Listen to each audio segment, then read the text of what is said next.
হঠাৎ কেন ব্যারিস্টার সুমন মাঠ থেকে দৌড় দিয়ে পালালো? তো এই বিষয়ে আজকে আমি আলোচনা করব। তো অনেকে অনেক রকম কথা বলতেছে। তো ভিডিওটা অনেক পুরানো ভাইরাল হয়েছে। তো কেন ব্যারিস্টার সুমন মাঠ থেকে হঠাৎ করে পালালো? তো আপনারা জানেন তো ব্যারিস্টার সুমন একজন ভালো লোক। তো তার বিষয়ে খারাপ কোনো কিছু কিন্তু থাকতে পারে না।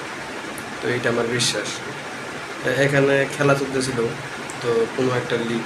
আপনারা জানেন ব্যারিস্টার সুমনের স্বপ্ন তিনি একসময় বাংলাদেশের ভালো একটা ফুটবল টিম বানাবেন। তাই তিনি খেলায় তিনি নিজেও ছিল, অংশগ্রহণ করেছিল। কিন্তু হঠাৎ দেখা যায় যে খেলাটা ব্যারিস্টার সুমন হারছে না জিতছে কিন্তু এটা জানি না, এটা আমার জানা নেই। কিন্তু একটা ঘটনা ঘটে, তো ঘটনা হচ্ছে, তো ভিডিওটাকে আপনারা আপনাদের দেশে করে দেখে থাকেন, তো সেটি লাইক করলো, একটি লাইক সাবস্ক্রাইব করে দেবেন। তো এখানে কথা হচ্ছে যে ব্যারিস্টার সুমন কেন পারবে? তো পালানোর কারণ হচ্ছে যে ব্যারিস্টার সুমন এত ভালোবাসার লোক রয়েছে, তার বলার মতো কোনো ভাষা নেই। তাই তিনি যখন খেলা শেষ হয়, তখন ব্যারিস্টার সুমন যখন মাঠ থেকে আসতেছিল, তখন এত পরিমাণ লোক তার কাছে আসতেছিল যে সবার সাথে সাক্ষাৎ করার তার কোনো অবস্থা নেই, যে সবার সাথে সাক্ষাৎ তিনি সেখানে করতে পারবে না। তাই তিনি কী ব্যবধান নেন যে সেখান থেকে দৌড়ে আসতেছিল, যে সবাই কিন্তু মোবাইল নিয়ে হাজির হয়েছে। তো এটা মানুষ অনেক রকম নানাভাবে কথা বলতেছে যে এখানে কোনো না কোনো কিছু একটা ঘটাইছে, তাই সেই জন্য হয়তো বা মাঠ থেকে তাকে তারা করেছে, কিন্তু আসলে এটা না। ব্যারিস্টার সুমন মাঠ থেকে দৌড়াইতেছে এর কারণে যে সবার সাথে তিনি সাক্ষাৎ করতে পারবেন না।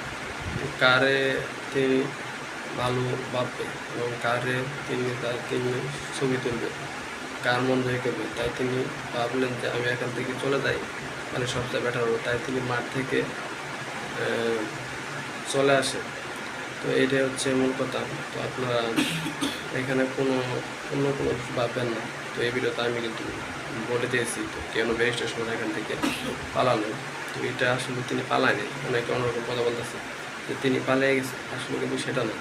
তিনি কিন্তু পালায় নাই, তিনি নিজের রক্ষার্থে, যে সেখানে কিন্তু অনেক মানুষজন আছে, তো কোনো না কোনো কিছু করতে পারে কিংবা তার নিরাপত্তাহীনতা আছে, তাই তিনি সেখান থেকে মাছ ছেড়ে চলে এসেছে।